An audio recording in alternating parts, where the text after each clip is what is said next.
You're listening to the Pace Radio Network here at paceradio.net. The opinions of the individuals during this broadcast are their own and may not be the opinions of their group or other organizations they may be involved with. All medical advice during our broadcast is not a medical opinion and should be checked with your medical physician. Oh yeah, baby, that's lovely.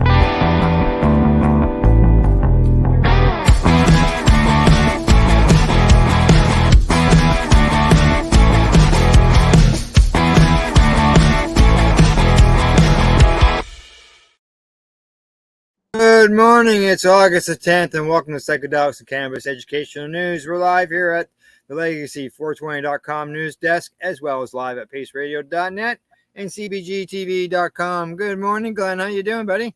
I'm doing great, sir. Great, sir. I'd be even better if it was sunny. I betcha. I know, like it's not even sunny here. I just before we went live, I got thunderstorm warnings from the Weather Network, so hopefully those don't happen while I'm doing the show outside today. Seems to be like here for the last month has been like this. You know, most days are a little stormy. Yeah, how's the bike riding going? Terrible. I haven't been out in 4 days. I'd like to go out for, even give me 10 minutes in the nice sunny weather. I'll go for a ride, but I haven't hardly seen the sun. Okay. Well, hopefully I can't tell you it's on the way because I'm not seeing any today. So I saw the sun all winter long, and now I haven't seen the sun since I got back to Canada, hardly at all. You'll have to get a motorcycle you can take south with you. Yeah. Right past the States into South America. That's right. Exactly. All right. Well, shall we get on with the news? All right. I'm good. First story of the day from StratCan says that Organigram's application for judicial review of edible extracts ruling approved. A judge has approved Organigram's application for judicial review of Health Canada's decision that Jolt's ingestible extracts were in contravention of the federal cannabis regulations. The judgment posted on August 8th states that Organigram's application for judicial review has been granted. The matter will now be sent back to Health Canada for redetermination, taking the judge's reasons into consideration. The filing, posted March 31st, 2023, as Organigram Inc. versus Ministry of Health, falls under Section 18.1, Application for Judicial Review. Judicial review is a process by which the courts can ensure that the decisions of administration bodies like Health Canada are fair, reasonable, and lawful. Now, it says here that, however, when all of the circumstances of the case are taken into account, I find that there was a breach of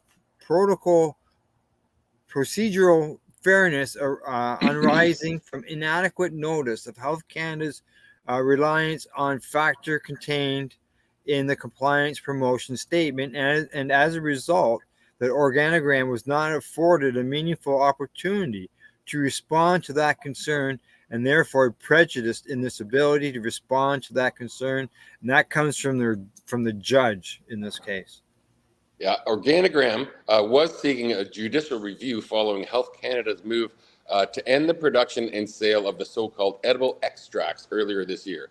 The company is one of a handful producing products in this category that were packaged exceeding the federal limit of 10 milligrams THC per package for edibles. These were generally in the form of lozenges and gummies. The company had hoped to see Health Canada's order quashed or set aside, instead requiring Health Canada to determine that its Jolt lozenges are a cannabis extract and do not constitute edible cannabis under the regulations. But Organigram and others who have made these products contend they are compliant products.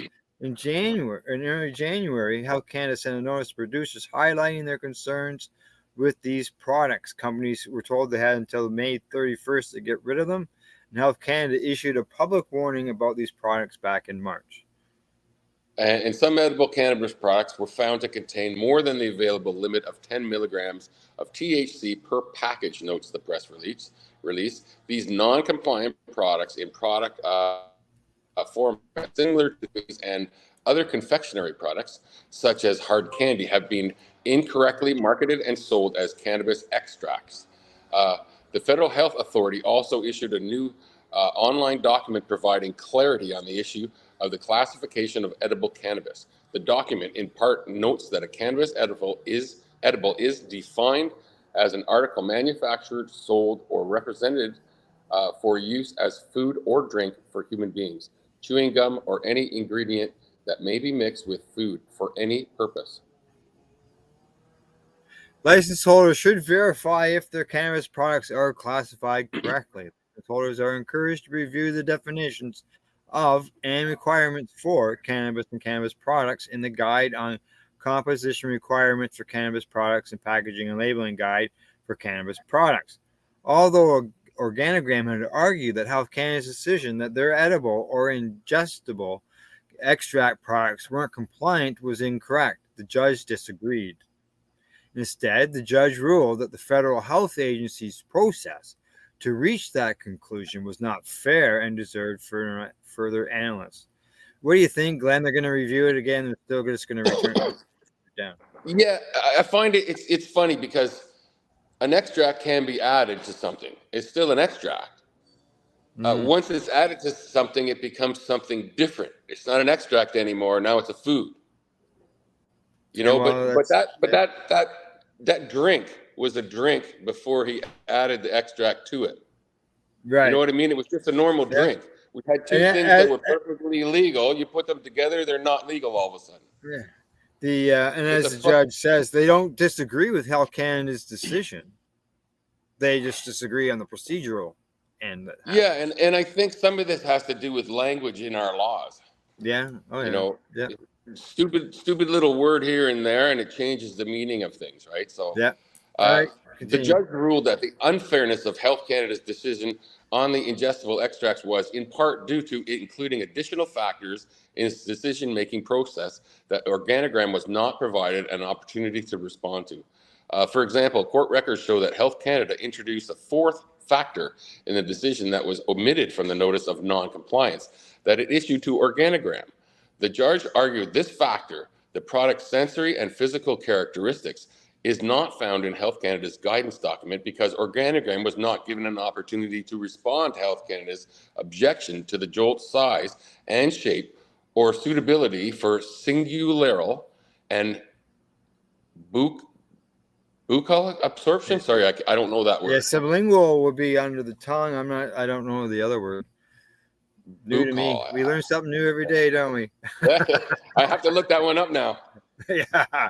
Organigram was not afforded a meaningful opportunity to respond to that concern and therefore prejudiced in its ability to respond to that concern, wrote the judge in their analysis. Given my finding that Health Canada breached the duty of procedural fairness by relying on a product classification factor found only in the compliance promotion statement, which was published after the decision was issued, I need not address Organigram's further procedural fairness submissions based on delay, nor the submissions as to the reasonableness of the decision, concluded the judge. I am satisfied that a lower level of procedural fairness was owed to Organigram and that several opportunities to respond were provided to it throughout the decision-making process with which Organigram engaged. The judge also wrote in her ruling, however, when all of the circumstances of the case are taken into account, I find that there was a breach of procedural fairness arising from inadequate notice of Health Canada's reliance on a factor contained in the compliance promotion statement, and as a result of that, Organigram was not afforded a meaningful opportunity to respond to the concern and thereby prejudice in its ability to respond to that concern.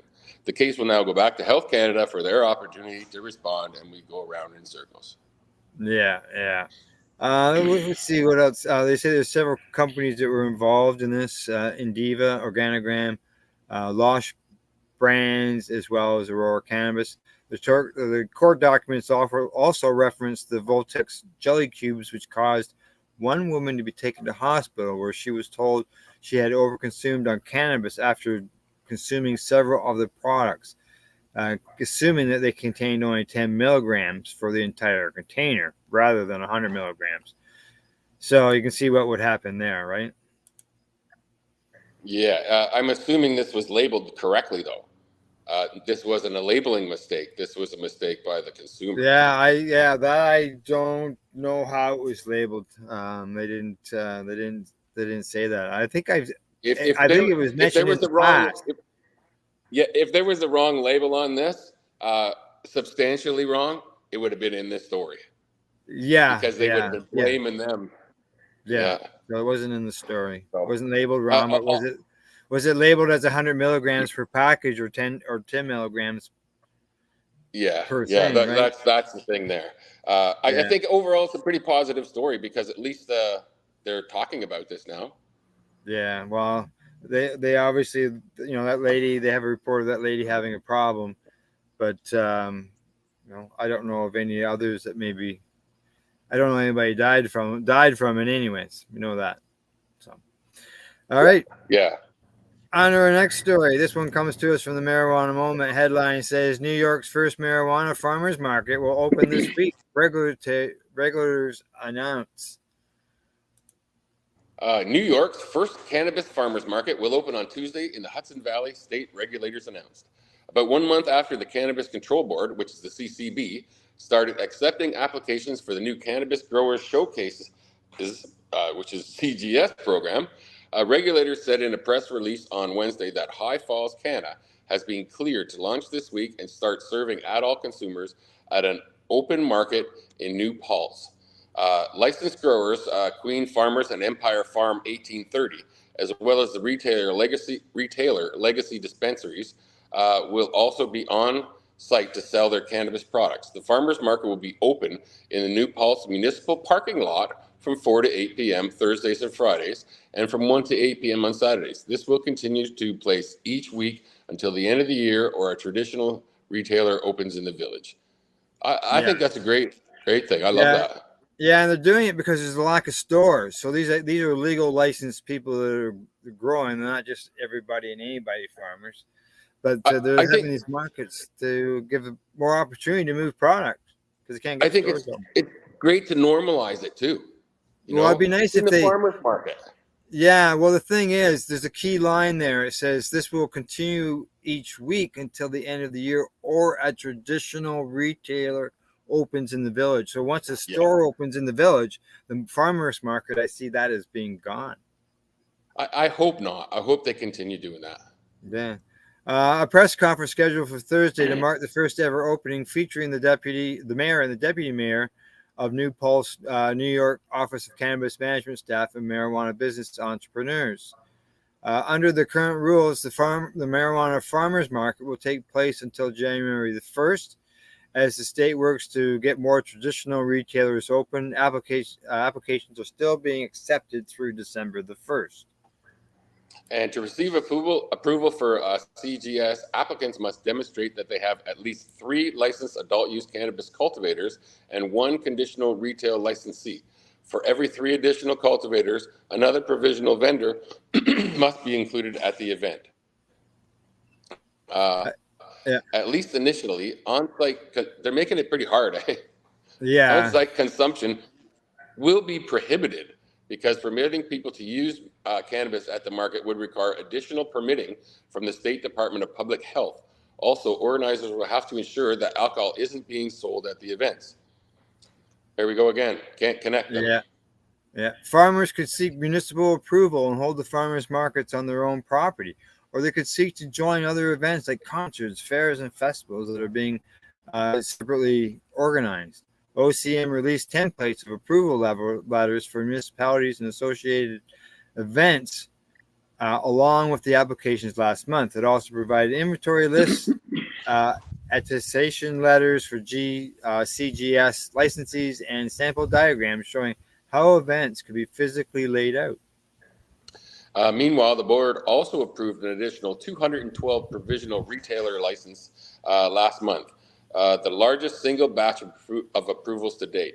That brings the state to a total of 463 licensees that are gearing up to serve the adult market. It's expected to take 6 months to a year for the shops to open. But a New York judge recently ordered regulators to temporarily stop processing cannabis business license applications after a group of military veterans filed a lawsuit arguing that the state is violating the legalization law by prioritizing licenses for certain social equity applicants. Wow. I've lost you. Oh, there we go. There are currently fewer than 24 adult use retailers operating in the state amid what many observers see as a troubled rollout that has seen delays in financing and opening storefronts that are supposed to be provided to equity retailers by the state. There we go. Separately, Farmers New York market. City officials announced last month that they are. No, sorry. Oh, sorry. Yeah, I thought the story was over. Sorry. I closed it Oh, it off. goes on. Oh, okay. Yeah. And you see, there we go. That happens. Well, it is over now then. It is over now, correct. I thought it was over. I saw that marijuana stuff there. I thought it was done. So yeah, sometimes you get a big break between the words. Yes. Anyway, I like farmers market cannabis. I think that's a great idea. Yeah, I do, but it's not like what we look at as traditional farmers markets. You know, we have markets here in Ontario, right? It's just anybody and everybody can go down and sell it. These are people who are already in the legal system that are waiting for certain things to happen, and then as it says, they're going to end it once a store opens in that vicinity. And like you said, maybe hopefully they continue. They could look at this as a test to see how it could further down the road, right? It's a plant. It's grown in the ground. It's farmed. Yeah, it's agricultural. You know, it's just like the corn that they're selling at the farmers market. Yep. So, all right, on to the next story. This one comes to us from StratCan. The headline on it says that changes to OCS privacy policy could mean customer data stored outside of Canada. The Ontario Cannabis Store is making a change to its privacy policy that could potentially result in customers' personal information being stored outside of Canada. And effective August 17th, 2023, the OCS said it is making the first change in its privacy policy in response to consumer demands. To meet those demands, it says it will consider new technology platforms, including those that may store their data outside of Canada. In a public post, the online cannabis retailer says that any new technology platforms that they may adopt will maintain a high level of security and will be offered by service providers that are required to adhere to laws that protect personal information. A representative of the OCS confirms at StratCan that under this change, customer personal information may be stored in countries such as the United States. Until then, OCS assures the public that all public information collected for customers before the policy change will continue to be stored in Canada. I got stored in the cannabis information of people buying cannabis stored in the U.S. that has problems with cannabis, that bans people who they know that are connected to cannabis from entering their country. Yes. Does that not seem? Essentially, they'll be giving our sovereignty away to the Americans if they do that. It just doesn't make sense. No.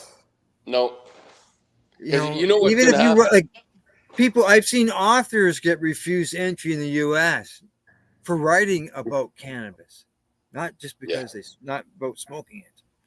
Yep. People arrested for selling seeds. I mean, it goes on. This is the start of as soon as they can open it up in the U.S. and they will eventually, someone's going to sue them and say, "Hey, we need this information to find out who's smoking cannabis," and then they're going to ban us all from the States, and it's an idiotic situation. It should never be allowed. No. Okay, go ahead. Sorry. Yeah. Since legalization, our customers have asked us to improve the online shopping experience on OCS.ca, says Amanda Winton, who is the manager of communications and strategic engagement with the OCS. Assessing new technology platforms will allow the OCS to make enhancements to OCS.ca, informed by consumer feedback or customer feedback that supports continuous improvement and to keep up with industry's best practices. Any new technology platforms that OCS may adopt will maintain a high level of security and will be offered by service providers that are required to adhere to laws that protect personal information, she adds. Until the court says no, we can open it up. Yeah. It goes on to say that OCS will continue to meet legal, privacy, and security requirements and standards. This is done by employing organizational, contractual, technical, and physical security measures to protect personal information. This includes ensuring that each country where data may be securely stored is assessed and appropriate data security measures are in place. The OCS has previously affirmed their commitment to keeping such data in Canada. Its privacy policy currently includes the statement. All personal information collected from customers before the policy change will continue to be stored in Canada. So there's your warning. As soon as they change this policy, your information is not secure anymore. Yeah. And look at the next line. In 2018, Canada's Privacy Commissioner cautioned consumers against purchasing from retailers who stored their personal data outside the country. So let's do it. Boy, it says it's due to the customer's demand, but do the customers realize that their information is now going to be shared? I couldn't imagine any customer contacted the OCS and said, please store my information outside Canada. That never happened. No. So this is not due to customer demand. This is due to their own. They want to save $2 and they're already making unbelievable amounts. Exactly. Shopify, the e-commerce platform currently providing back-end services for the OCS online cannabis store, also provides these services for several other provincial online stores. In 2022, Cannabis NL informed customers who bought cannabis from Newfoundland's online cannabis store that Shopify, which hosts the website, would be transferring customer data from its servers in Canada's servers in the U.S. as of July the 31st. So for a year now, they've been doing it. And Shopify did not respond to requests for comment on this article. The personal information of cannabis users is very sensitive. For example, some countries may deny entry to individuals, if they know they have purchased cannabis, even lawfully, noted a report from the Privacy Commissioner in 2018. Newfoundland and Labrador Liquor Corporation Chief Marketing Officer Peter Murphy told CBC that the company was notified of the transfer by Shopify in 2021. Brendan McPhail, the acting executive director, Master of Public Policy and Digital Society at McMaster University, and the former director of Privacy, Technology, and Surveillance with the Canadian Civil Liberties Association, says there is always some risk when a company stores information outside of Canada, and that risk increases when the information connects an individual to the purchase of a product that is still illegal in other jurisdictions. Bingo. The data will be subject to the laws of that jurisdiction, and it's worth noting that many countries, including the U.S., don't extend that same, or sometimes any, privacy protections to non-citizens. So even if the data protection law is in that jurisdiction, it may or may not help a Canadian whose personal information about cannabis purchases is stored there. I can see court cases over this. The promise on the Ontario Cannabis Store website that data will only be stored in countries with data protection laws is insufficient without additional assurance that those laws will protect Canadians' data to the standard of Canadian law, she adds. For people who feel safer under this move, the cannabis stores should at a minimum be transparent about where data will be stored, what laws will apply, and what contractual provisions they have negotiated, and there should be some, to provide additional protection for Canadians' sensitive data in a foreign jurisdiction. What's being shared? Raphael says consumers should share any concern they have with the OCS or any other retailer before a deal is signed, as well as shopping in person and using cash. worth asking why they seem to have decided that an improved online shopping experience cannot be created using a platform that has servers in Canada, or better yet, by a Canadian or an Ontario platform, rather than subjecting customers' information about cannabis purchases to any level of risk. Why? I believe that cannabis purchases are for medical purposes, whether they say that or not. It relaxes people. It's medicine, and they're actually storing your medical data outside of the country, which, in Well, my I know opinion, should be illegal. I know I've never bought anything from the online store, and I will keep it that way. The first product I purchased from Cannabis NB was last week, Mhm. and I was not allowed to see the product. I was not allowed to smell the product. You can't really touch the product anywhere, but you can see and smell it all. Yeah, Uh, yeah. the product I got was around the same cost. It's total crap compared to what I can Well, get the on article the reserve. goes on to say that this isn't clear why this is necessary. There are a Yeah. variety of e-commerce solutions that allow consumer data to be retained in Canada. Short of advocating for stronger privacy laws, there is little that OCS customers can do in this situation. Unfortunately, Ontario privacy law does not require users to consent to their personal data being transferred outside of Canada, and there are not meaningfully reinforced limits on the transfer of data to jurisdictions with insufficient protection against unauthorized access or surveillance. And Audrey says that in a survey that our team conducted in 2020, 86% of Canadians supported requirements to keep Canadians' data within Canada. Yeah, and only BC and Nova Scotia require public organizations to keep the data in Canada. So they say here. So to change any of this, they said um, they suggest shopping in person and using cash. Yeah, I do that frequently. Yeah, like I didn't know whether it was from people going to the when you go to the OCS store, you have to put in your information. You have to prove that you're 19. You have to give them some type of ID, I believe. So that I'm stuff's not sure. yeah, that stuff's all heading Nobody south. asked. Nobody asked me for ID when I went in last week. Yeah, when So, you go into the stores, no, but when you order online, you have to prove you're of oh age, yeah,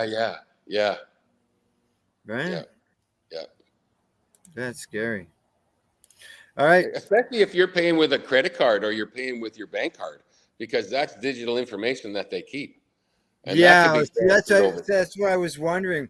If you go into the store, because it said they're talking about the online store where the data was coming from. So I would think if you just went into a retail store and tapped a purchase, um, that you're not buying it from the OCS store. You're buying it from the retail store that you're standing in. I'm just wondering if OCS keeps track of those sales. I don't know. Well, I don't know yeah, how. they probably I would think they would have. Obviously, all the sales are kept track of, but your personal information isn't Shouldn't be. there other than that tap. Now that could connect to you, yes. But I'm just sort of thinking the OCS. I have to take a look that you if you I've never bought anything from there. I would think you'd have to fill out something saying who you are. Yeah. It's just not going Yeah. ahead and you know putting a credit card number in and you're approved. So you're Like basically anybody, anybody who's ordering online, ordering delivered to home, yeah, just go home, just anything buy like in the that. store. All right, on to the next story. This comes to us from Stockhouse. Algernon to begin phase 2 psychedelic drug DMT stroke study.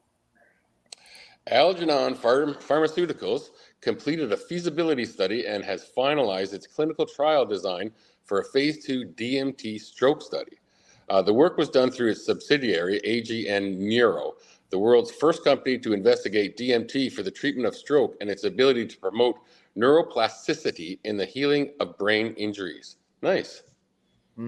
Yes. Yeah, those are just bullet points. The article starts down there a Yeah. little further. Yeah. They say that Okay. the 40 patient human stroke trial will study an intravenous psychedelic dose of DMT in patients who are hospitalized after having suffered an acute ischemic stroke. DMT is a psychedelic substance found in plants and animals and in the human brain as a transmitter. Complete feasibility. The work is done through a subsidiary. Oh, so we were going the same thing Now here. go down the Vancouver based. The Vancouver-based pharma company's consultant, Dr. David Nutt Edmund J. Safra, that's two people. Yep. Professor of neuropsychology. Oh, this is a big one. Neuropsychopharmacology at Imperial College London explained in a news release that DMT's ability to promote neuroplasticity was already demonstrated preliminarily. Wow, there's a lot of long words here. And combined with neuroprotective effects, it is a unique among the potential therapies being investigated for stroke. The potential benefits of DMT in stroke patients, not only at the time of their injury, but also in the post-stroke recovery period, makes Algernon's upcoming trial very, very exciting. Mm-hmm. So it's good for post-stroke too. That's a really interesting thing. Yeah, correct. And they're talking about, from what I'm reading, it didn't say a pharmaceutical version. You're not seeing any code names or Okay. anything like that. Okay. You're right. Yeah, the potential benefits of DMT and stroke. You already read that. AGN Neuro is planning to conduct the study at multiple locations in Europe using Algeron's finished product supply of intravenous DMT. Ethics commission or submission is planned for later in the third quarter, with the study to start after approval. And Algernon Pharmaceuticals is a clinical stage drug development company with active research programs for IPF, chronic cough, and chronic kidney disease. Yeah, there you go. Now it doesn't have, like I say, any of those fancy names for a new pharmaceutical drug, but it is coming from a pharmaceutical company. Yes. And they talked about, yeah. So maybe it's mixed. The DMT is mixed, because they said something to do about liquid. So intravenous. They were doing it intravenous. Yeah. So I don't know exactly what that means. I wish they would have explained that a little better. Explain that. All right, Glenn. I see it's on the way back to 11 on the old clock there. So we're going to head to a break, and we'll go from there when we get back. All right. Okay. Glenn and I'll be right back after a session. You're watching Psychedelics Cannabis Educational News here on the Pace Radio Network and CBGTV.com. You're listening to the Pace Radio Network here at paceradio.net. Cannabis edibles are an effective way to manage pain and other ailments, especially when you deal with your trusted partner, Legacy 420, in Tyendinaga Mohawk territory. You see, we lab test every product on site to ensure proper dosage every time, which is critical when consuming cannabis edibles. All Legacy 420 edibles are made by our classically trained baker and chocolatier, and we also have super tasty vegan options. Our baker has been in the industry for 25 years. She's also a chocolatier. Everything from savory to sweet, your chocolate bars, brownies, butter tarts, you name it, we make it.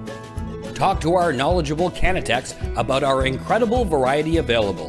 Give your trusted partners a call. Legacy 420 out on your road.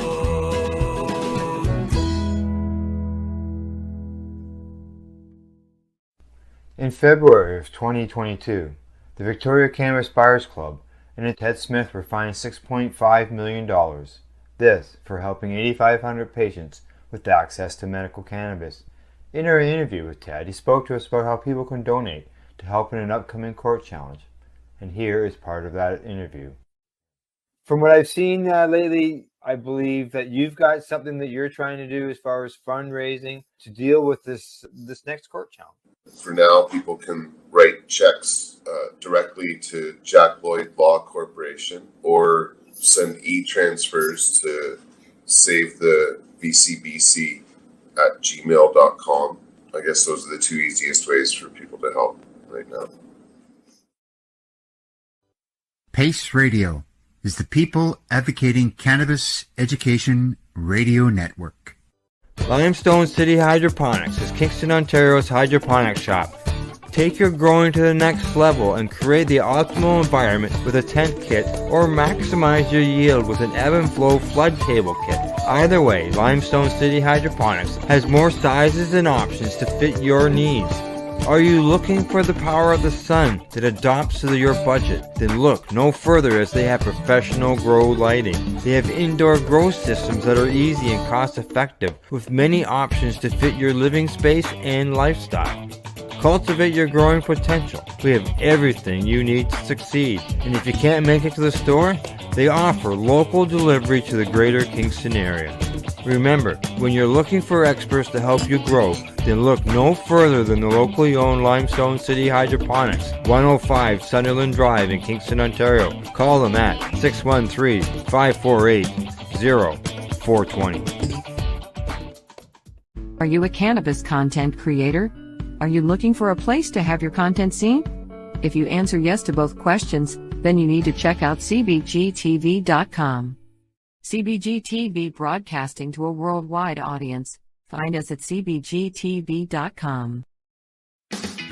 Enjoy the buzz of legalization with Campbellford Lifestyle Shop. From lights to plant nutrients, books, consumption accessories, and more, we've got all your basics to grow or consume cannabis. Visit our info center or take a look at our piercing services and body jewelry, now available in-store through Campbellford Lifestyle Shop, 17 Bridge Street West, Campbellford. We are people advocating cannabis education here at paceradio.net. Hey, we're back from a medication session. Actually, I'm just putting my joint up right now. Sorry to keep going. But you're live with Psychedelics and Cannabis Educational News here at paceradio.net and cbgtv.com. Well, Glenn, we got 5 stories. We probably only get 3 of them in, maybe 4, but we'll do our best, see what we can do, buddy. Okay. We're heading off to marijuana moment, where the top German official expects federal cabinet to approve marijuana legalization bill next week. Top German official says he expects the federal cabinet to approve the first part of the government's cannabis legalization plan next week. And he emphasized that the reform will be coupled with a major campaign to educate the public about the risk of using cannabis. In an interview with Reichsnight Post that was published on Wednesday, Health Minister Karl Lauterbach was asked about the status of the legalization proposal that was unveiled last month. He says, I expect the cannabis approval to come into the cabinet next week.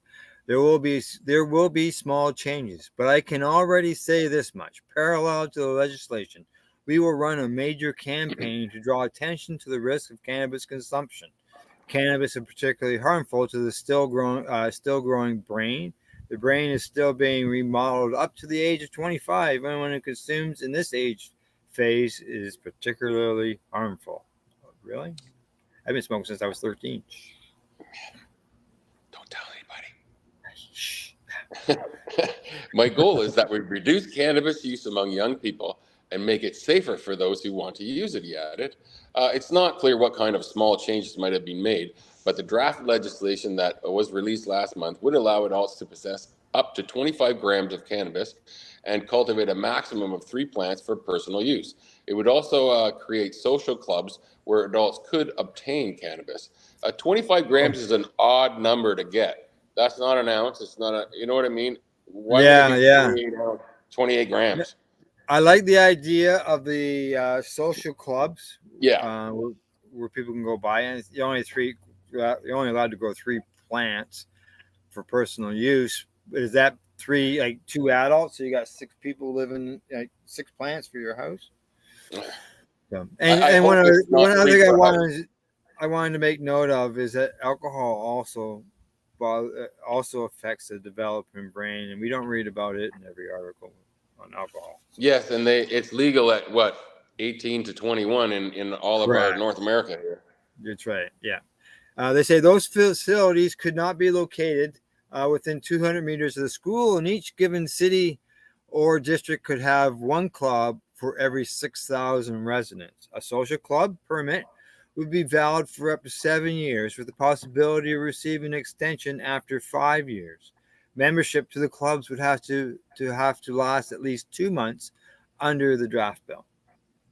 The summary of the 163-page bill also outlines estimates of the cost of implementing the regulating the program, as well as savings from the reduced enforcement and new revenue that's expected to be created through wage taxes from people working at cannabis clubs. Officials are also planning to introduce a complementary second measure that would establish pilot programs for commercial sales in cities throughout the country. That legislation is expected to be unveiled sometime in the second half of the year, where after it's submitted to the European Commission for review. The measure, as previously described by officials, would allow cannabis sales at retailers in select jurisdictions as part of the pilot program that would allow the country to assess further reform over 5 years. Specifically, officials would study the impact on the shops on consumption trends and the illicit market. Localities would need to opt in to allow the stores to operate. After the cannabis legislation expected to advance throughout the cabinet next week, it would then go to the Bundestag, the country's national legislature, for final approval. Go ahead. The health minister first shared details of the revised legislation plan in April. The next month, he distributed the legislative text to cabinet officials.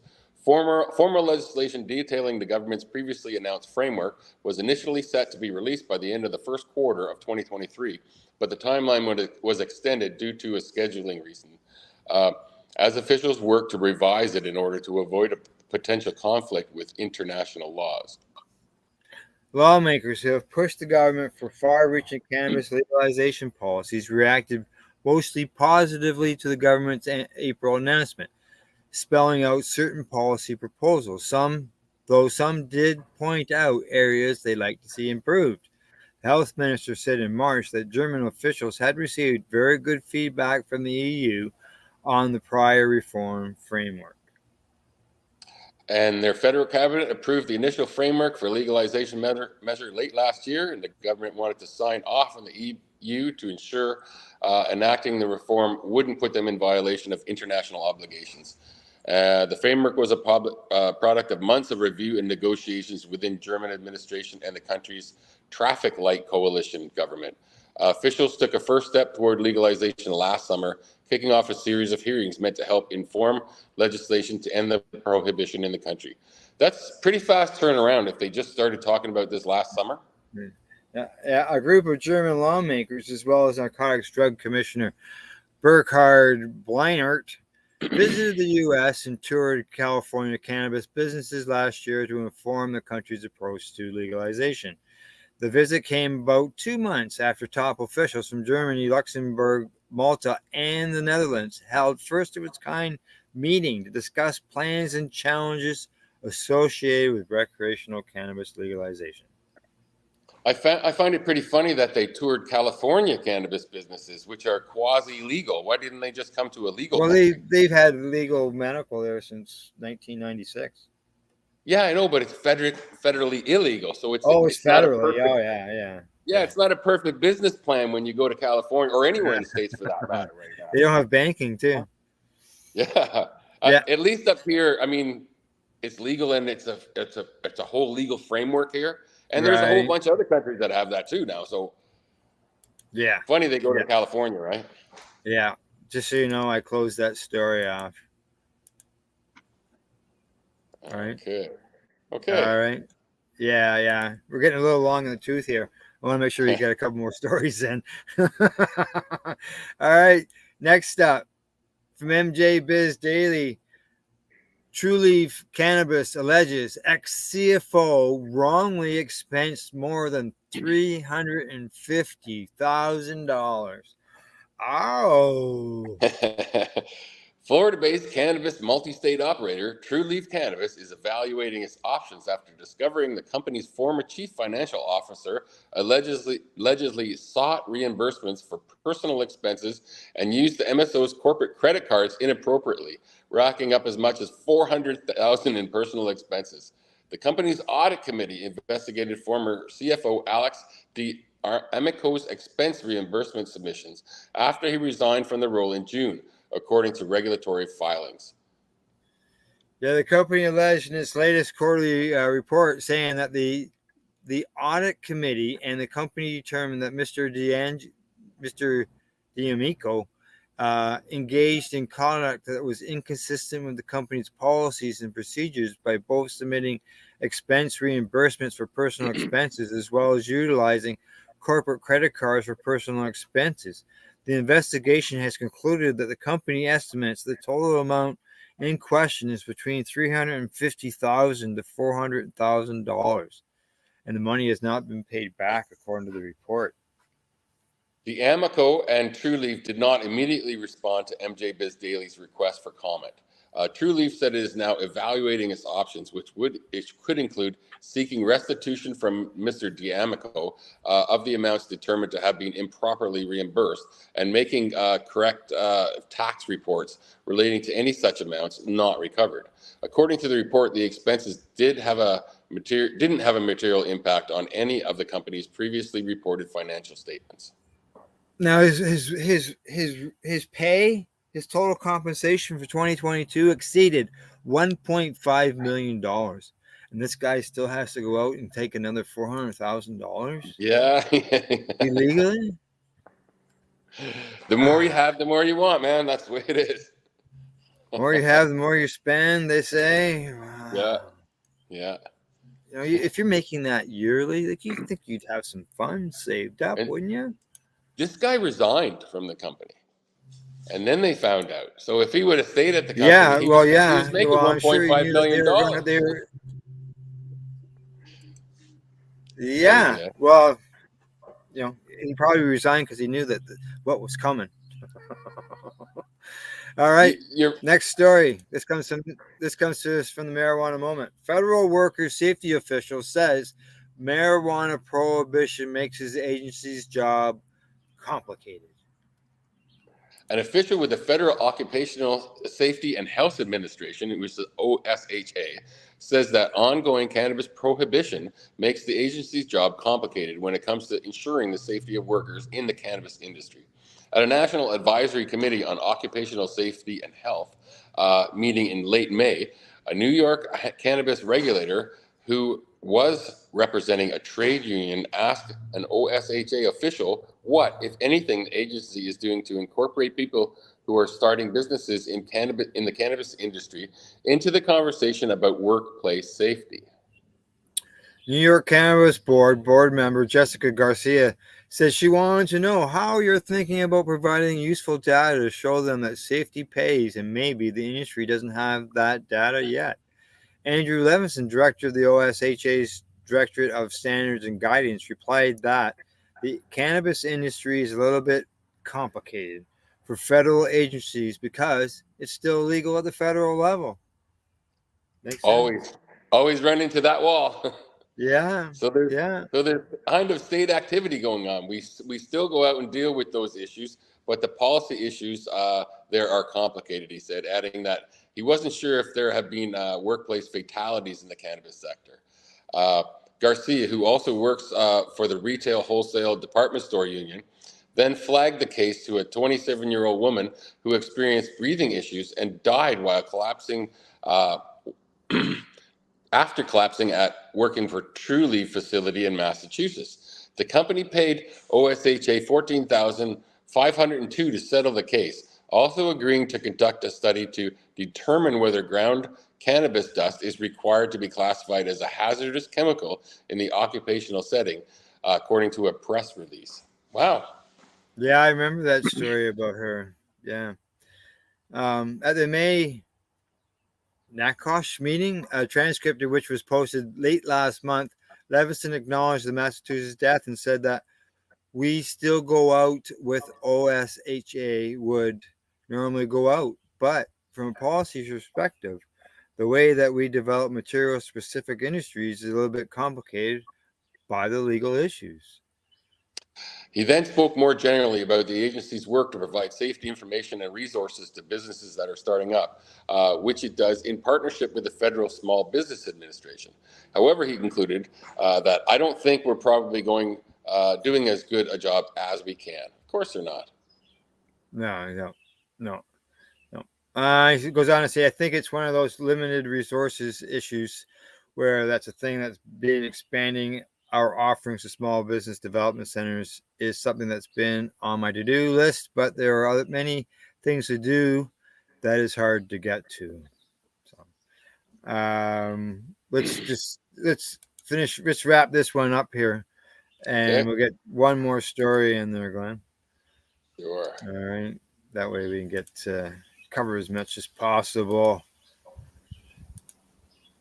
And this next story is going to come to us from MJ Biz Daily because they are saying the judge tosses Michigan marijuana lawsuit because marijuana is federally illegal. Here we are again. Yeah, it's the same brick wall everybody keeps running into, and they don't change it, right? That's right. A U.S. district judge dismissed a lawsuit against the Michigan Cannabis Regulatory Agency, not for any reason related to the dispute, but simply because cannabis is federally illegal. Federal law considers cannabis to be contraband for any purpose, U.S. District Judge Paul Maloney wrote in a July 31st order that dismissed a suit filed by Veritas Laboratories against Michigan's cannabis regulators. The issue dates to 2021 when the Michigan Cannabis Regulatory Agency recalled $229 million worth of cannabis products that had been tested by Veritas. In recalling the products, the CRA alleged that they weren't using proper methodology, and then Veritas sued in response and scored a partial victory. The lab followed up with another lawsuit, this time against 4 employees at the CRA. Veritas alleged that the recall violated its rights to due process under U.S. Constitution. However, Maloney ruled that because cannabis is still federally illegal, the industry is not protected by the Constitution. It's not protected by the Constitution. It's not protected by the states that are reaping huge amounts of profits and taxes on these. It's not protected by anybody. It's basically lawless. Yeah. Well, it's the federal law. They could fix that. They should have fixed that decades ago. I think we discussed that a few times during the broadcast. And it comes up almost every broadcast, and it's sad. I don't know about the Monday show, but on the Thursday show, almost every broadcast we have a story that either is about this or mentions it. Yeah. Okay, we got one more story, Glenn.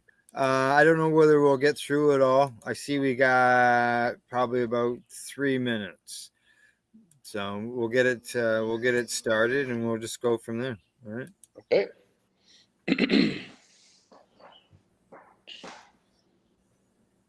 Okay, it's not coming onto the screen. Come on. Sure, there we go. From CNN, it says that this isn't some random dude with a duffel bag. To catch fentanyl traffickers, feds dig into crypto markets.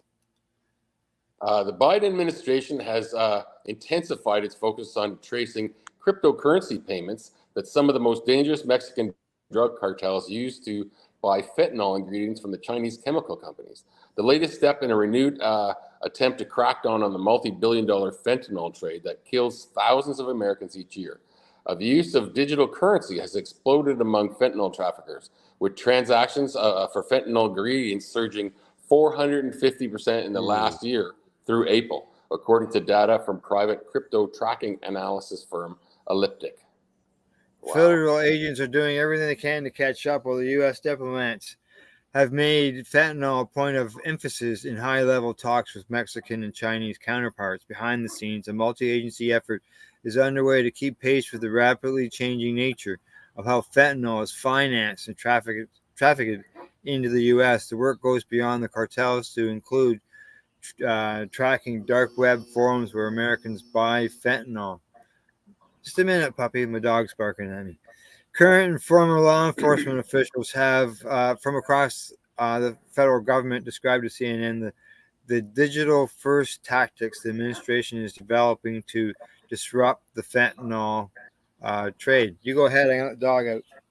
The Drug Enforcement Agency is investing in crypto tracing software and identifying the cartel's most sophisticated money launderers. The IRS has its most tech-savvy experts tracing payments on dark web forums, and a Department of Homeland Security investigations unit is leading the team of forensic specialists to pore over digital clues from stash houses near the Mexican border. Federal agents have been tracking the cartel's finances and supply routes for years, but DHS in particular has ramped up its surveillance efforts in recent weeks. Multiple U.S. officials told CNN. There have been some. Oh, sorry. Yeah, there have been some notable busts recently, including nearly 5 tons of fentanyl seized this spring along the border, but there's still a lot of work left to do. Officials caution, and the impact of the current surge may not be felt for months down the road. All right, Glenn, I'm keeping my eye on the clock there. We're gonna have to wrap this one up, but yeah, that guy, that's not like the old days. The guy had a duffel bag full of cannabis. Now they're dealing with crypto and fentanyl, and I'm glad that they see them focusing on that end of things instead of going around. Well, yeah, I think that's it's a little bit more dangerous. It's a little bit more important than focusing on cannabis. Well, yes, exactly. And just like here in Canada, the U.S. has got their opioid problem. People are dying, and that's some of it right there. It's getting into the country, so they can go at her and shut her down. Maybe less people will die from overdoses. So, yep. Anything you want to say, Glenn, before we sign off? Peace all. All right. The sun is coming out here, so hopefully it's heading your way. So you can get out for a bike ride. Thank you. Send it. All right. From the Legacy420.com news desk, that's the Pace News Report for August the 10th. Thanks to our buds at Campbellford Lifestyle Shop, Limestone City Hydroponics.ca, and Legacy420.com. In closing, I'd like to say thanks for watching. Plus, don't forget to educate, medicate, and do not incarcerate. You're listening to the Pace Radio Network here at paceradio.net. The opinions of the individuals during this broadcast are their own and may not be the opinions of their group or other organizations they may be involved with. All medical advice during our broadcast is not a medical opinion and should be checked with your medical physician. When you have a pain that's reached its peak, Legacy for 20, it's so unique. If organic cannabis is what you seek, here's your trusted partner 7 days a week. Suppository salves, vapes and drops, topicals, edibles, infused pop. Just when life seems like it ain't easy, at Legacy 420, enjoy a pop freezy. Lab tested products, make them the GOAT. Legacy 420 out on your road. Legacy 420 in Tyndonega Mohawk territory. Indigenous organic cannabis at its finest.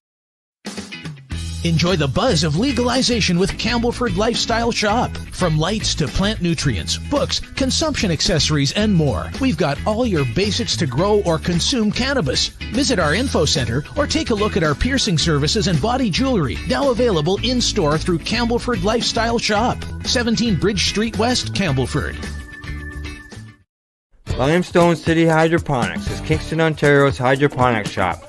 Take your growing to the next level and create the optimal environment with a tent kit, or maximize your yield with an ebb and flow flood table kit. Either way, Limestone City Hydroponics has more sizes and options to fit your needs.